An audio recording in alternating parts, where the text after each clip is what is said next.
പരിഷ്കൃത സമൂഹമെന്ന് അവകാശപ്പെടുമ്പോഴും സ്ത്രീകൾക്കെതിരെയുള്ള ലൈംഗിക അതിക്രമങ്ങൾ നമുക്കിടയിൽ അനുദിനം വർദ്ധിക്കുകയാണ്. ബംഗാളിൽ വനിതാ ഡോക്ടറെ അതിക്രൂരമായി ബലാത്സംഗം ചെയ്തു കൊന്ന കേസിൽ ഇനിയും അന്വേഷണം എങ്ങും എത്തിയിട്ടില്ല. ഒരു പ്രതി മാത്രമെന്ന് പോലീസ് പറയുമ്പോൾ യുവതി കൂട്ടബലാത്സംഗത്തിനിരയായെന്ന ആരോപണവും ശക്തമാണ്.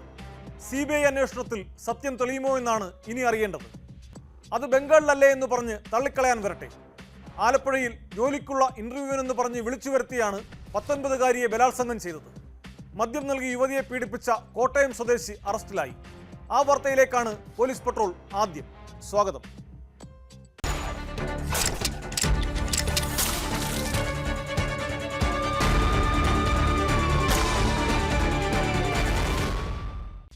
ഇന്റർവ്യൂവിനെന്ന് പറഞ്ഞ് വിളിച്ചു വരുത്തിയ യുവതിയെ മദ്യം നൽകിയ ശേഷം ബലാത്സംഗം ചെയ്തു. ആലപ്പുഴ നഗരത്തിലെ ഹോം സ്റ്റേയിലായിരുന്നു പീഡനം. സംഭവത്തിൽ കോട്ടയം ഭരണങ്ങാനം സ്വദേശി സബിൻ മാത്യുവിനെ പോലീസ് അറസ്റ്റ് ചെയ്തു. പാലക്കാട് സ്വദേശിയായ 19-കാരിയുടെ പരാതിയിലാണ് അറസ്റ്റ്. പോലീസ് എത്തിയാണ് യുവതിയെ മോചിപ്പിച്ച് പ്രതിയെ അറസ്റ്റ് ചെയ്തത്.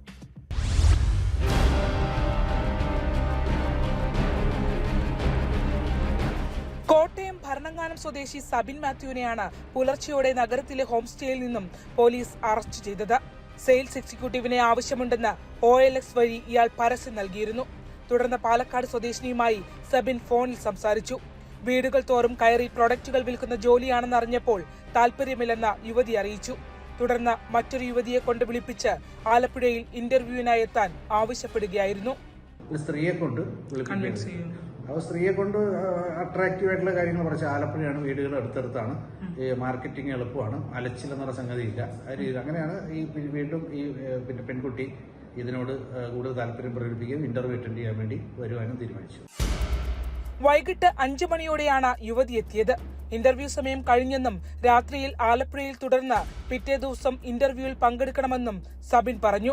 ആലപ്പുഴയിൽ ഈ ലേഡി അവിടെ നിന്ന് കയറി ബസ്സിനാണ് വന്ന് KSRTC വന്നിറങ്ങി. KSRTC നിന്ന് ഈ നമ്മുടെ ഈ കേസിലെ അക്യൂസ്ഡ് അവരെ പിക്ക് ചെയ്തിട്ട് അവർ ഹോം സ്റ്റേയിലേക്കാണ് കൊണ്ടുപോയത്. ഈ ഹോം സ്റ്റേയിൽ കൊണ്ടുപോയി കഴിഞ്ഞപ്പം അവിടുത്തെ ചുറ്റുപാടുകളൊക്കെ നോക്കിയിട്ട് യുവതി പറഞ്ഞു, ഇവിടെ വേറെ കാൻഡിഡേറ്റ്സിനെ ഒന്നും കണ്ടില്ലല്ലോ, എന്താണ് എന്നെ ഇവിടെ കൊണ്ടുവന്നത് ചോദിച്ചപ്പോൾ പറഞ്ഞു, ഇന്റർവ്യൂ ഓൾറെഡി ഇന്നത്തെ കഴിഞ്ഞു, ഇന്ന് അറ്റൻഡ് ചെയ്യാൻ പറ്റാത്ത കാൻഡിഡേറ്റ്സിനെ നാളെ വെച്ചിട്ടുണ്ട്. മുറിയെടുത്ത് നൽകിയ ശേഷം മടങ്ങിപ്പോയിയാൾ പിന്നീട് മദ്യവുമായി തിരിച്ചെത്തി മുറിയിലിരുന്ന് മദ്യപിക്കുകയായിരുന്നു. എതിർത്ത യുവതിയെ മുഖത്തടിച്ച ശേഷം നിർബന്ധപൂർവ്വം മദ്യം കുടിപ്പിച്ചു. പിന്നീടായിരുന്നു പീഡനം. ഞാൻ മദ്യപിക്കാത്ത ആളാണെന്ന് പറഞ്ഞപ്പം ഈ കുട്ടിയെ കർണത്തടിച്ചിട്ട് മദ്യം ഇതേ രീതിയിൽ വായിലൊഴിച്ചു കൂടിയിട്ടുണ്ട്. കുറച്ച് കഴിഞ്ഞപ്പോൾ ഈ കുട്ടിക്ക് ഈ അടിയുടെ ഇതുകൊണ്ട് എല്ലാം കൊണ്ട് കുട്ടിയാകെ ഒരു വല്ലാത്ത രീതിയിലായി. അതിനുശേഷം ഇയാൾ ഈ കുട്ടിയെ ഇതേ രീതിയിൽ പീഡിപ്പിക്കുകയാണ് ഉണ്ടായത്. ആൺസുഹൃത്തിനെ ഫോണിൽ വിളിച്ച് യുവതി പീഡന വിവരം അറിയിച്ചു. ഇയാളുടെ ബന്ധുക്കളാണ് പോലീസിൽ വിവരം നൽകിയത്. പോലീസ് എത്തി യുവതിയെ മോചിപ്പിച്ച് സബിനെ കസ്റ്റഡിയിലെടുക്കുകയായിരുന്നുവെന്നും ആലപ്പുഴ DYSP മധു ബാബു വ്യക്തമാക്കി.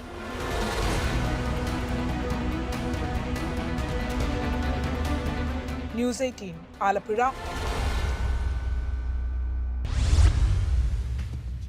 ബംഗാളിൽ വനിതാ ഡോക്ടറെ ബലാത്സംഗം ചെയ്തു കൊന്ന സംഭവം നടന്ന് ഒരാഴ്ചയാകുമ്പോഴും രാജ്യവ്യാപകമായി പ്രതിഷേധം ആളിക്കത്തുകയാണ്. അറസ്റ്റിലായ സഞ്ജയ് റോയ് മാത്രമാണ് പ്രതിയെന്ന് പോലീസ് പറയുമ്പോൾ യുവതി കൂട്ടബലാത്സംഗത്തിനിരയായെന്നാണ് കുടുംബമടക്കം ആരോപിക്കുന്നത്. കൊലപാതകത്തിൽ ഒന്നിലേറെ പ്രതികളുണ്ടാകുമെന്ന സംശയം മാതാപിതാക്കൾ ഹൈക്കോടതിയെ അറിയിച്ചു. അതിനിടെ കൊൽക്കത്തയിലെ RG-കർ ആശുപത്രി കെട്ടിടം ഒരു സംഘം ആളുകൾ അടിച്ചു തകർത്തു. സംഭവത്തിൽ 9 പേരെ പോലീസ് കസ്റ്റഡിയിലെടുത്തിട്ടുണ്ട്. ഡോക്ടർ കൊല്ലപ്പെട്ട കേസിൽ ആശുപത്രിയിലെ 5 ഡോക്ടർമാരെ CBI അന്വേഷണ സംഘം ചോദ്യം ചെയ്യാൻ വിളിപ്പിച്ചു.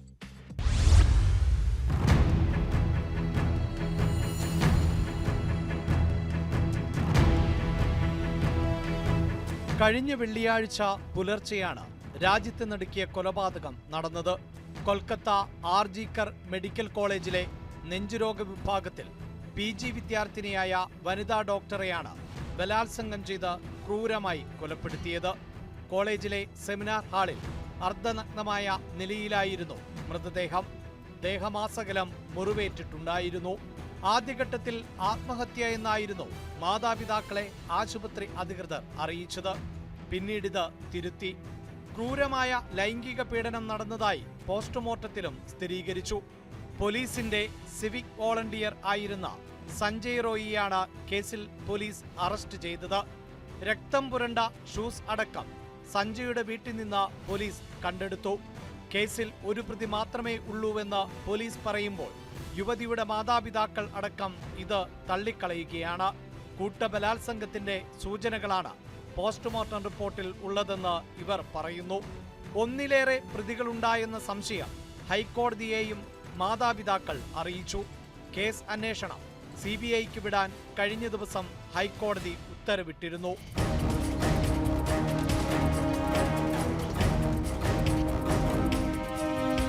കൊലപാതകത്തിൽ പ്രതിഷേധം ശക്തമായിരിക്കെയാണ് ഒരു സംഘം ആളുകൾ ആർജിക്കർ മെഡിക്കൽ കോളേജിൽ ആക്രമണം നടത്തിയത്. ആശുപത്രിയിലെ അത്യാഹിത വിഭാഗം പൂർണ്ണമായും തകർത്തിട്ടുണ്ട്. 40-ൽ അധികം ആളുകൾ ആശുപത്രി വളപ്പിൽ പ്രവേശിച്ച് അക്രമം അഴിച്ചുവിടുകയായിരുന്നു എന്നാണ് പോലീസ് പറയുന്നത്. പോലീസിന് നേരെ ഇവർ കല്ലെറിഞ്ഞു. പ്രതിഷേധക്കാർ ഉയർത്തിയ സമരപ്പന്തലും പോലീസ് വാഹനങ്ങളും അടിച്ചു തകർത്തു. പോലീസ് കണ്ണീർവാതക പ്രയോഗവും ലാത്തിചാർജും നടത്തിയാണ് രംഗം ശാന്തമാക്കിയത്. ആക്രമണത്തിൽ നിരവധി പോലീസ് ഉദ്യോഗസ്ഥർക്ക് പരിക്കേറ്റതായാണ് റിപ്പോർട്ടുകൾ. സാമൂഹിക മാധ്യമങ്ങളിൽ പ്രചരിക്കുന്ന വ്യാജ റിപ്പോർട്ടുകളാണ് അക്രമത്തിന് വഴിവെച്ചതെന്ന് പോലീസ് പറയുന്നു.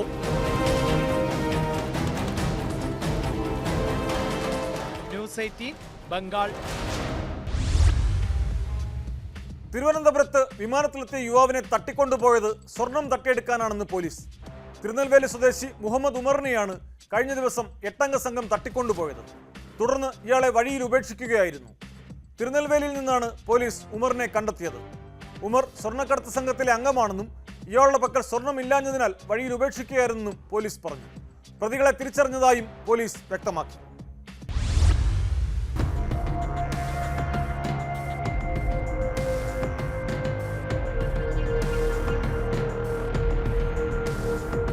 തിരുവനന്തപുരം വിമാനത്താവളത്തിന് സമീപത്തു നിന്ന് ഓട്ടോയിൽ സഞ്ചരിച്ച യുവാവിനെ തട്ടിക്കൊണ്ടുപോയ സംഭവത്തിന് പിന്നിലുള്ളത് സ്വർണം പൊട്ടിക്കൽ സംഘത്തിന്റെ ഇടപെടൽ എന്ന കാര്യമാണ് വെളിപ്പെടുന്നത്. തിരുനെൽവേലി സ്വദേശിയായ ഉമറിനെ നാട്ടിൽ നിന്ന് തന്നെ വഞ്ചിയൂർ പോലീസ് കസ്റ്റഡിയിലെടുക്കുകയായിരുന്നു. മിനിഞ്ഞാന്ന് രാത്രിയാണ് ഈ സംഭവം നടക്കുന്നത്. ടെർമിനൽ 2-ന് സമീപത്തെ കവാടം അതിന് അടുത്ത് വെച്ചാണ് ഓട്ടോയിൽ കയറിയത്. ചാക്ക സ്വദേശിയായ വൈശാഖിന്റെ ഓട്ടോയിലേക്കാണ് ഉമർ കയറുന്നത്.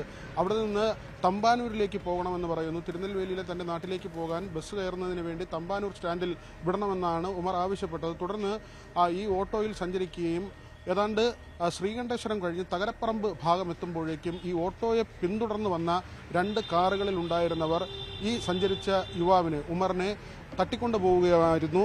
വൈശാഖിനും ആ സമയത്ത് മർദ്ദനമേറ്റു. ഓട്ടോ ഡ്രൈവറായ വൈശാഖിനെയും അവർ മർദ്ദിച്ചു. നമ്മൾ ഈ കാണുന്ന കാറാണ് ഈ സഞ്ചരിച്ച കാറുകളിൽ ഒന്ന്. 2 കാറുകളിലാണ് അവർ പിന്തുടർന്നത്.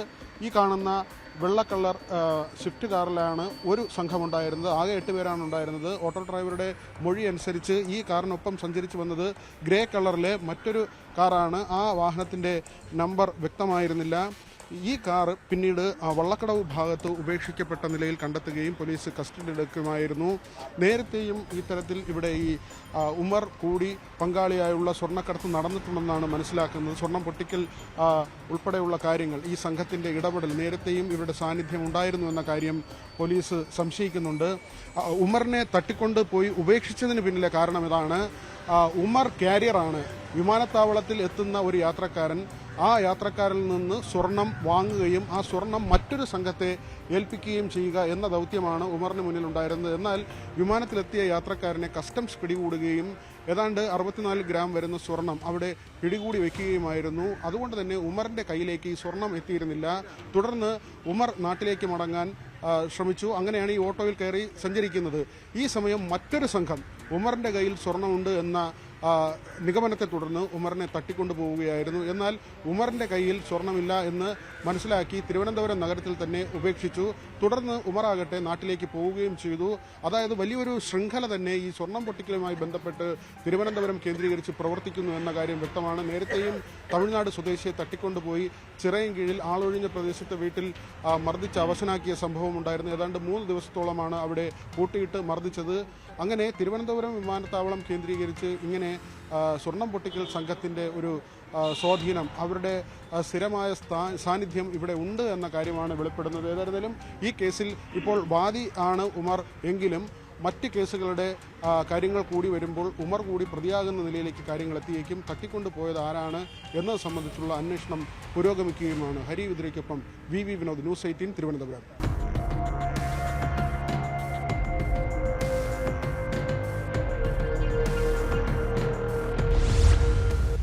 സ്കൂളിൽ പഠിപ്പിച്ച അധ്യാപകരോട് നമുക്ക് ഏറെ ആദരവുണ്ട്.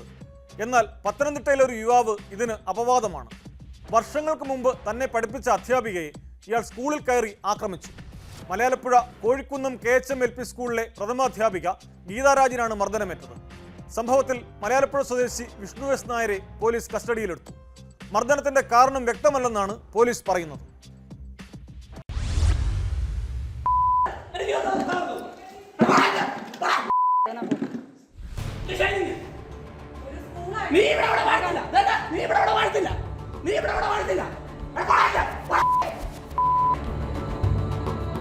മലയാലപ്പുഴ കോഴിക്കുന്നം KHM-LP സ്കൂളിലെ PTA മീറ്റിംഗിനിടെയാണ് പ്രധാന അധ്യാപിക ഗീതയെ പ്രതി വിഷ്ണു സ്കൂളിൽ അതിക്രമിച്ചു കടന്ന് മർദ്ദിച്ചത്. രക്ഷിതാക്കളും അധ്യാപകരും ജനപ്രതിനിധികളും ഉൾപ്പെടെ പങ്കെടുത്ത യോഗത്തിലായിരുന്നു ആക്രമണം. ആദ്യം സ്കൂളിന് പുറത്തു നിന്നും അധ്യാപികയെ അസഭ്യം പറഞ്ഞതിനു ശേഷമായിരുന്നു മർദ്ദനം.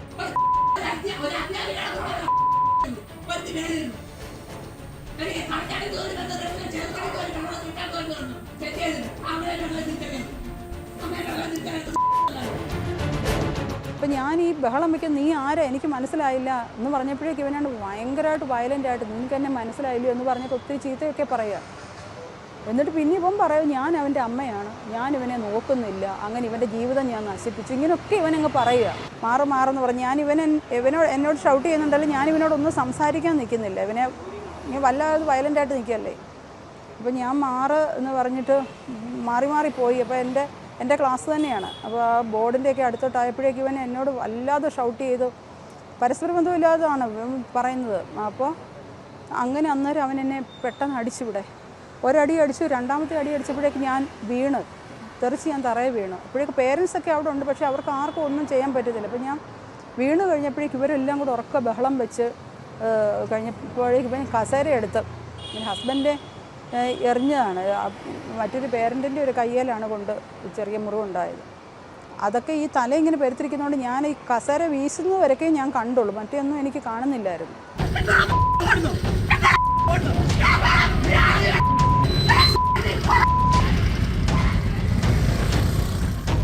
തലയ്ക്കും കണ്ണിനും പരിക്കേറ്റ അധ്യാപിക രക്ഷിക്കാനെത്തിയ ഭർത്താവ് ജ്യോതിലാലിനെയും ഇയാൾ മർദ്ദിച്ചു. സ്കൂളിലെ പൂർവ്വ വിദ്യാർത്ഥിയായ വിഷ്ണു അധ്യാപികയെ മർദ്ദിക്കാനുള്ള കാരണം വ്യക്തമല്ല. കഴിഞ്ഞ മാസവും ഇതേ രീതിയിൽ സ്കൂളിലെത്തിയ ഇയാൾ ബഹളമുണ്ടാക്കിയിരുന്നതായും പരാതിയുണ്ട്. അധ്യാപികയുടെ പരാതിയെ തുടർന്ന് മലയാലപ്പുഴ പോലീസ് പ്രതിയെ കസ്റ്റഡിയെടുത്തു. പരിക്കേറ്റ അധ്യാപികയെ ആശുപത്രിയിൽ പ്രവേശിപ്പിച്ചു. പ്രതിയെ ചോദ്യം ചെയ്തു വരുന്നതായി പോലീസ് പറഞ്ഞു. ന്യൂസ് 18 പത്തനംതിട്ട.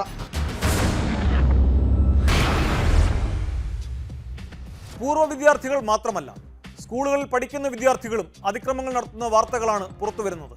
ഒരു ഇടവേളയ്ക്ക് ശേഷം റാഗിംഗ് വീണ്ടും സ്കൂളുകളിൽ വ്യാപിക്കുകയാണ്. തൃശൂർ ചെറുതുരുത്തി സ്കൂളിൽ 35ഓളം സീനിയർ വിദ്യാർത്ഥികൾ ചേർന്നാണ് +1 വിദ്യാർത്ഥിയെ ആക്രമിച്ചത്.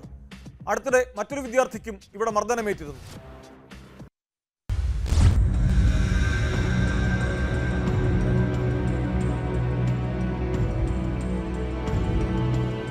ചെറുതുരുത്തി ഗവൺമെന്റ് ഹയർ സെക്കൻഡറി സ്കൂളിലെ +1 വിദ്യാർത്ഥിക്കാണ് മർദ്ദനമേറ്റത്.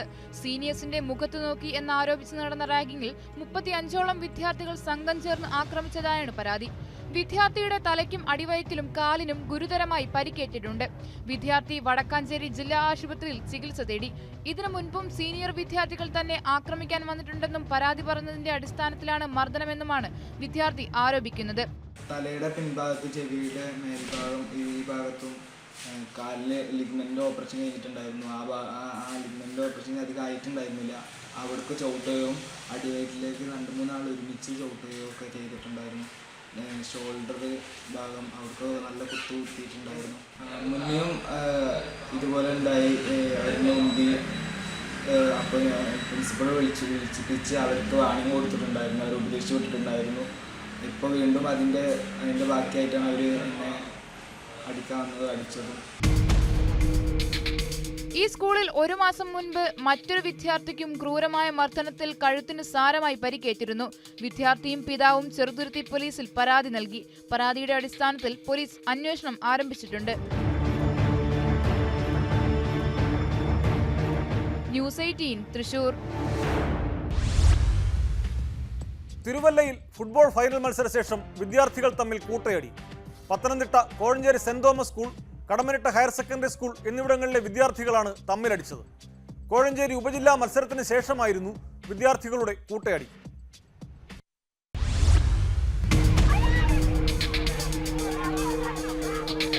കഴിഞ്ഞ ദിവസം വൈകിട്ട് 5 മണിക്കാണ് തിരുവല്ല ഇരവിപേരൂർ സെൻട്രൽ സ്കൂൾ മൈതാനത്ത് വിദ്യാർത്ഥികൾ തമ്മിൽ ഏറ്റുമുട്ടിയത്. കോഴഞ്ചേരി ഉപജില്ല ഫുട്ബോൾ ഫൈനൽ മത്സരത്തിന് ശേഷമായിരുന്നു സംഭവം. കോഴഞ്ചേരി സെന്റ് തോമസ് സ്കൂളിലെയും കടമനിട്ട ഹയർ സെക്കൻഡറി സ്കൂളിലെയും കുട്ടികളാണ് മത്സരത്തെ ചൊല്ലിയുള്ള തർക്കത്തെ തുടർന്ന് തമ്മിലടിച്ചത്.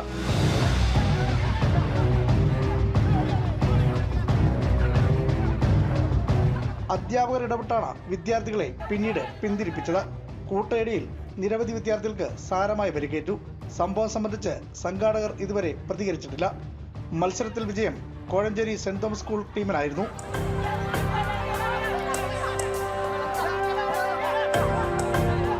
ന്യൂസ് 18 പത്തനംതിട്ട. ആലപ്പുഴ പൂച്ചാക്കലിൽ നവജാത ശിശുവിന്റെ മൃതദേഹം രഹസ്യമായി മറവ് ചെയ്ത സംഭവം നാടിനെ നടുക്കിയിരുന്നു. കുഞ്ഞിനെ കൊന്നതാണോ എന്ന് ഇനിയും വ്യക്തമായിട്ടില്ല. കേസിൽ കുഞ്ഞിന്റെ അമ്മ ഡോണയുടെ ആൺസുഹൃത്ത് തോമസിനെയും ഇയാളുടെ കൂട്ടുകാരൻ അശോക് ജോസഫിനെയും ഡോണയുടെ വീട്ടിലെത്തിച്ച് തെളിവെടുത്തു. വീടിന്റെ സൺഷെയ്ഡ് വഴി കുഞ്ഞിനെ കൈമാറിയത് അടക്കമുള്ള കാര്യങ്ങൾ പ്രതികൾ അന്വേഷണ സംഘത്തെ കാണിച്ചു കൊടുത്തു. പ്രസവശേഷം ഡോണ വീഡിയോ കോൾ വിളിച്ച് കുട്ടിയെ കാണിച്ചെന്നും പ്രതികൾ പോലീസിനോട് പറഞ്ഞു.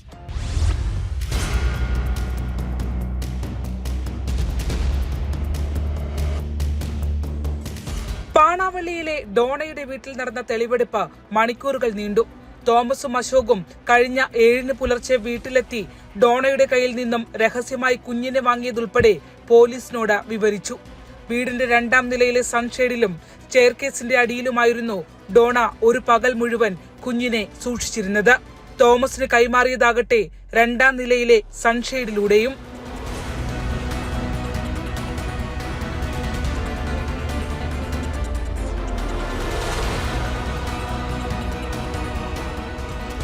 പ്രസവശേഷം തകഴിയിലുണ്ടായിരുന്ന തോമസിനെ വിളിച്ച ഡോണ വീഡിയോ കോൾ വിളിച്ച് പ്രസവിച്ചുവെന്നറിയിച്ചു.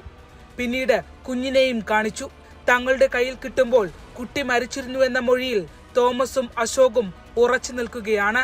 പാണാവള്ളിയിൽ തെളിവെടുപ്പ് പൂർത്തിയായി. കുട്ടിയെ സംസ്കരിച്ച തകഴിയിലെ കൊല്ലനോടി പാടശേഖരത്തിലും തെളിവെടുപ്പ് നടക്കും.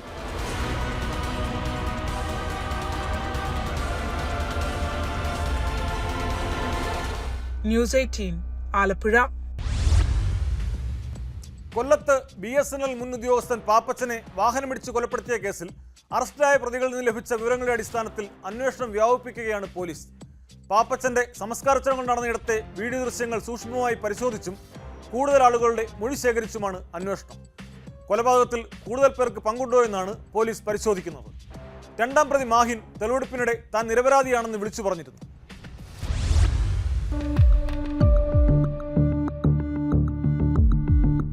കൊല്ലം സാംസ്കാരിക സമുച്ചയത്തിന് മുന്നിലുള്ള ഓട്ടോ സ്റ്റാൻഡിൽ വെച്ച് വഴിപോക്കരാണ് വാഹനാപകടം നടന്ന വിവരം തന്നോട് പറഞ്ഞതെന്നും താൻ അവിടേക്കെത്തിയപ്പോൾ പാപ്പച്ചൻ ചോരയിൽ കുടിച്ച് കിടക്കുകയായിരുന്നുവെന്നുമാണ് 2ാം പ്രതി മാഹിൻ പോലീസിന് മൊഴി നൽകിയത്.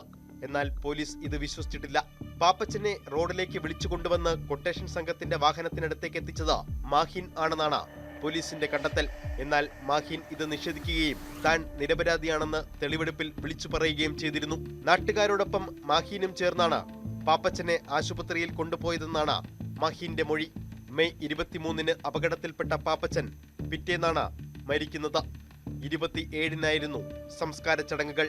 പാപ്പച്ചനെ വാഹനമിടിച്ചു കൊലപ്പെടുത്തിയ ഗുണ്ടാ നേതാവ് അനിമോൻ, സുഹൃത്ത് മാഹിൻ എന്നിവർ സംസ്കാര ചടങ്ങുകളിലും പങ്കെടുത്തതായി പോലീസ് കണ്ടെത്തി. പ്രതികളിൽ ആരൊക്കെ അവിടെ എത്തിയിരുന്നുവെന്നും അവർ പരസ്പരം സംസാരിച്ചിരുന്നോ എന്നും പരിശോധിക്കും.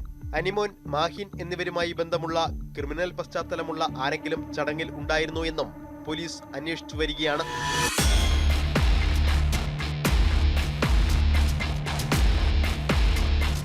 അപകടത്തിന്റെ CCTV ദൃശ്യങ്ങൾ പോലീസ് കണ്ടെത്തിയിരുന്നു. തുടർന്നാണ് വാഹനമോടിച്ച അനിമോനെ പോലീസ് പിടികൂടിയത്. അനിമോന്റെ ഫോൺ രേഖകൾ പരിശോധിച്ചപ്പോൾ ബാങ്ക് മാനേജർ സരിതയുടെ ഫോണിലേക്ക് നിരവധി തവണ വിളിച്ചതായി കണ്ടെത്തി. ഇക്കാര്യം അന്വേഷിച്ച പോലീസ് അറിഞ്ഞത് സിനിമാ തിരക്കഥകളെ വെല്ലുന്ന ഗൂഢാലോചനയാണ്. പാപ്പച്ചന്റെ നിക്ഷേപ തുക തട്ടിയെടുക്കാൻ വേണ്ടി സരിതയും സഹപ്രവർത്തകനായ അനൂപും ചേർന്ന് കൊട്ടേഷൻ നൽകുകയായിരുന്നു. പ്രതികളുടെ വീടുകളിൽ നടത്തിയ പരിശോധനയിൽ സുപ്രധാന തെളിവുകൾ ലഭിച്ചിട്ടുണ്ടെന്ന് പോലീസ് പറയുന്നു. 3-ാം പ്രതി സരിത, 5-ാം പ്രതി ഹാഷിം എന്നിവർ കസ്റ്റഡിയിലാണ്. കഴിഞ്ഞ ദിവസം 1-ാം പ്രതി അനിമോനെയും 5-ാം പ്രതി ഹാഷിമിനെയും കൊലയ്ക്ക് ശേഷം ഒളിവിൽ കഴിഞ്ഞ കൊച്ചിയിലെ ഹോട്ടലിൽ എത്തിച്ച തെളിവെടുപ്പ് നടത്തിയിരുന്നു. ന്യൂസ് 18 കൊട്ടാരക്കര. സൈബർ തട്ടിപ്പ് സംഘങ്ങളുടെ ഇരകളേറെയും സാക്ഷര കേരളത്തിലാണ്. അഭ്യസ്ത വിദ്യരടക്കം തട്ടിപ്പിന് ഇരകളാകുന്നുണ്ട്. ഓൺലൈൻ തട്ടിപ്പിൽ ഇടുക്കി തൊടുപുഴ സ്വദേശിക്ക് നഷ്ടമായത് 1.25 കോടിയിലധികം രൂപയാണ്. 17 വർഷത്തെ പ്രവാസ ജീവിതത്തിന് ശേഷം തിരികെ എത്തി 2020 മുതൽ ഷെയർ ബിസിനസ് നടത്തുന്ന 56-കാരനാണ് തട്ടിപ്പിനിരയായത്. ബംഗാൾ കേന്ദ്രീകരിച്ചാണ് തട്ടിപ്പ് ആസൂത്രണം ചെയ്തതെന്നാണ് പോലീസിന്റെ നിഗമനം.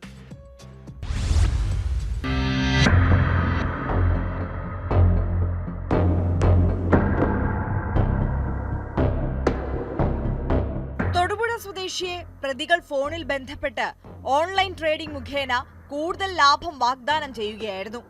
തുടർന്ന് ഓഹരി ബിസിനസ്സുമായി ബന്ധപ്പെട്ട പ്രമുഖ ഷെയർ ബിസിനസ് ആപ്പിന്റെ വ്യാജ പതിപ്പ് ഇൻസ്റ്റാൾ ചെയ്യാൻ ആവശ്യപ്പെട്ടു.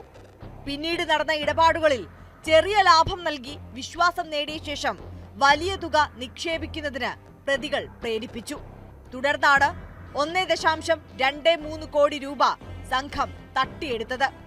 ഓഹരി ഇടപാടിൽ നിന്ന് ലഭിക്കുന്ന ലാഭത്തിന്റെ 20% ജീവകാരുണ്യ പ്രവർത്തനത്തിനായി നൽകണമെന്ന് അറിയിച്ചാണ് ബിസിനസ് തുടങ്ങിയത്. തുടർന്ന് നിക്ഷേപത്തിനനുസരിച്ച് ലാഭമെത്തി. ലാഭം കിട്ടിയ പണം പിൻവലിക്കാൻ മുതിർന്നപ്പോഴാണ് തട്ടിപ്പാണെന്ന് തിരിച്ചറിയുന്നത്. സ്ഥിരമായി ഫോണിൽ സംസാരിച്ചിരുന്നവരെ ഇപ്പോൾ ബന്ധപ്പെടാൻ സാധിക്കുന്നില്ലെന്ന് പരാതിക്കാരൻ പോലീസിനെ അറിയിച്ചു. തട്ടിപ്പ് സംബന്ധിച്ച് സൈബർ പോലീസ് അന്വേഷണം തുടങ്ങി.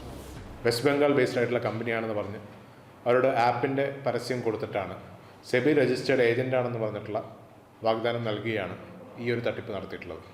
അപ്പോൾ ഇതുപോലുള്ള തട്ടിപ്പുകളിൽ പെട്ടിട്ട് ഒരുപാട് ആൾക്കാർക്ക് പൈസ നഷ്ടപ്പെട്ടു വരികയാണ്. ഇതിനെതിരെ നാം ജാഗരൂകരായിരിക്കണം. സൈബർ തട്ടിപ്പുകളെ പറ്റിയുള്ള കൃത്യമായ അവബോധം നമ്മൾക്കുണ്ടായിരിക്കണം.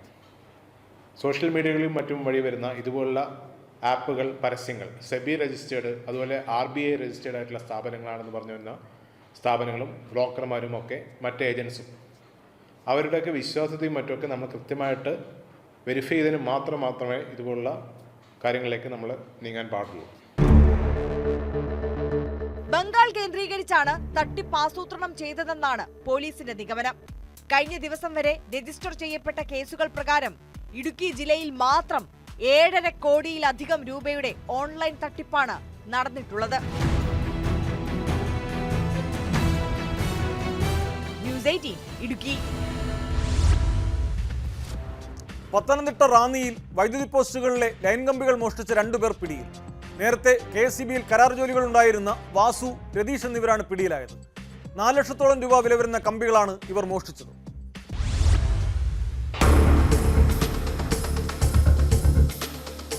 KSEB റോഡ് നിർമ്മാണത്തിന്റെ ഭാഗമായി പുതിയ പോസ്റ്റുകൾ ഇട്ടതോടെ ഉപയോഗശൂന്യമായ പഴയ പോസ്റ്റുകളിലെ കമ്പികളാണ് മോഷ്ടിച്ചത്. 27 പോസ്റ്റുകളിൽ നിന്നും 1500 മീറ്റർ നീളമുള്ള ലൈൻ കമ്പികളാണ് ഇവർ മോഷ്ടിച്ചത്. മോഷ്ടിച്ച ലൈൻ കമ്പികൾക്ക് 4 ലക്ഷത്തോളം രൂപ വില വരും. KSEB ജീവനക്കാരെന്ന വ്യാജേനയാണ് കമ്പികൾ അഴിച്ചുകൊണ്ടുപോയത്. യൂണിഫോമിലായതിനാൽ നാട്ടുകാരും സംശയിച്ചില്ല. മോഷണ വിവരം KSEB അധികൃതരുടെ ശ്രദ്ധയിൽപ്പെട്ടതോടെയാണ് പോലീസിൽ പരാതി നൽകിയത്. തുടർന്നുള്ള അന്വേഷണത്തിലാണ് കരാർ ജോലിക്കാരായിരുന്ന വാസുവും രതീഷും പിടിയിലായത്.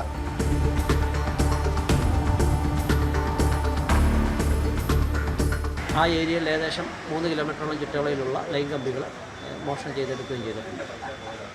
വാസുവിനോടൊപ്പം തന്നെ നേരത്തെ ജോലിയിലൊക്കെ സഹായിച്ചിരുന്ന രതീഷ് എന്നൊരാളോടാണ് ഇതിനകത്ത് കൂട്ടുപ്രതിയായിട്ടുള്ളതാണ് അയാളുടെ കുറ്റസമ്മതം വഴി പറയുന്നത്. ഈ സാധനങ്ങൾ ഇവരൊരു ഐത്തലയുള്ള ആക്രി കച്ചവടക്കാരന് നൽകിയിട്ടുണ്ട്. അയാളും ഇത് അറിഞ്ഞുകൊണ്ട് തന്നെ വാങ്ങിച്ചതാണ്. അപ്പോൾ അയാളെ പ്രതി ചേർത്തുകൊണ്ട് തുടർന്ന് അന്വേഷണം നടത്തുന്നതാണ്. ന്യൂസ് 18 പത്തനംതിട്ട. കണ്ണൂർ പയ്യന്നൂരിൽ കുടുംബശ്രീയുടെ കോഫി ബെങ്കിൽ മോഷണം. പയ്യന്നൂർ ഗേൾസ് ഹയർ സെക്കൻഡറി സ്കൂളിൽ നഗരസഭ സ്ഥാപിച്ച കോഫി ബെങ്കിലാണ് മോഷണം നടന്നത്. സംഭവത്തിൽ പോലീസ് അന്വേഷണം തുടങ്ങി.